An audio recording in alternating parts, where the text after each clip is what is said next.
En revanche, il y a deux joueurs qui traversent actuellement une période compliquée. Il s'agit de Sékou Koïta et Mohamed Camara, les deux talents maliens du RB Salzbourg. La saison, vous le savez, avait pourtant très bien démarré pour eux, mais la semble-t-il, négligence du médecin de leur sélection les a plongés dans la tourmente. Le rappel des faits est signé Étienne Guinet.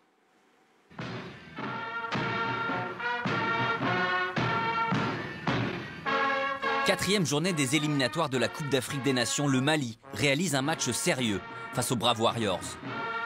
Et encore Dieng pour la récupération avec Sékou Koïta. Un succès 2-1 qualifiant les Aigles pour le rendez-vous camerounais. Mais l'histoire n'est pas terminée. Aujourd'hui, elle est même totalement indécise.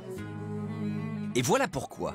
Mohamed Camara et Sékou Koïta, tous deux pensionnaires du Red Bull Salzbourg, passent un test antidopage diligenté par l'UEFA 5 jours après leur retour en Autriche et avant d'affronter le Bayern Munich en Ligue des Champions. Les résultats sont tombés 1 mois plus tard et les deux joueurs sont contrôlés positifs à un produit interdit, fourni par le staff médical dirigé par le médecin Adama Sangaré, un produit censé lutter contre le mal de l'altitude, car pour rappel, Windhoek se situe à 1700 mètres. Le lendemain, la FEMAFOOT, par le biais d'un communiqué, annonce la suspension immédiate du staff médical. Problème de taille, ce médicament aurait été proposé à l'ensemble de la sélection. Une enquête a été ouverte par l'UEFA afin de déterminer s'il s'agit d'une négligence du staff médical ou d'un acte volontaire.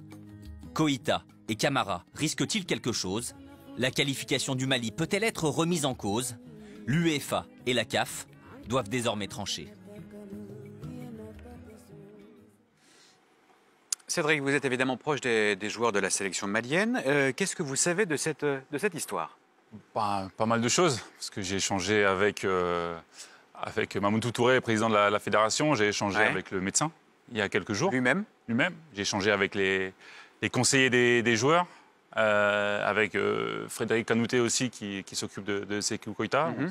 Même avec d'anciens joueurs, avec Fous Diawara, qui était un ami, le coach adjoint. Donc, j'ai essayé d'avoir le maximum d'informations. Donc déjà, nous, en tant que syndicat des joueurs, on est là pour protéger les joueurs et on espère qu'ils auront le moins de sanctions possibles. Alors qu'est-ce qu'ils risquent justement? Ils risquent quand même une suspension. Je pense qu'ils risquent jusqu'à 2 ans. Il faut simplement... Jusqu'à 2 ans. Oui, le règlement est explicite à ce niveau. Il est impitoyable d'ailleurs avec les joueurs. Il leur incombe de faire en sorte qu'aucune substance interdite ne pénètre dans leur organisme. Il prévoit donc une suspension qui peut aller jusqu'à 4 ans, à 2 ans si la faute n'est pas intentionnelle. Donc, il n'y a évidemment aucune intentionnalité. Ça a été vraiment une négligence du staff médical qui a d'ailleurs assumé. Mais qu'est-ce qu'il vous dit le médecin? Vous l'avez eu au téléphone? C'est-à-dire qu'il y avait plusieurs personnes qui composent ce staff médical. Ils ont voulu donner ce médicament pour le mal de l'altitude. Ils ont a priori anticipé la fatigue des joueurs qui, eux, n'avaient rien demandé. Et ce médicament aurait été... donné à plusieurs joueurs. Alors tous les joueurs ne l'ont pas pris. Maintenant, on parle de Sékou Koïta, Mohamed Camara, qui sont des jeunes joueurs qui respectent ce que le staff médical leur dit. Oui, c'est pas à eux de la vérifier si ce produit-là est inscrit sur la liste. Vous avez un staff médical dans une équipe, nationale, voilà, c'est une histoire de confiance. C'est un staff quand même médical qui est expérimenté. C'est pas des joueurs de 21 ans d'aller voir la liste des produits et de faire une enquête. Donc, ils n'ont pas demandé, on leur a proposé ça, comme on peut proposer d'autres choses qui sont tout à fait acceptées.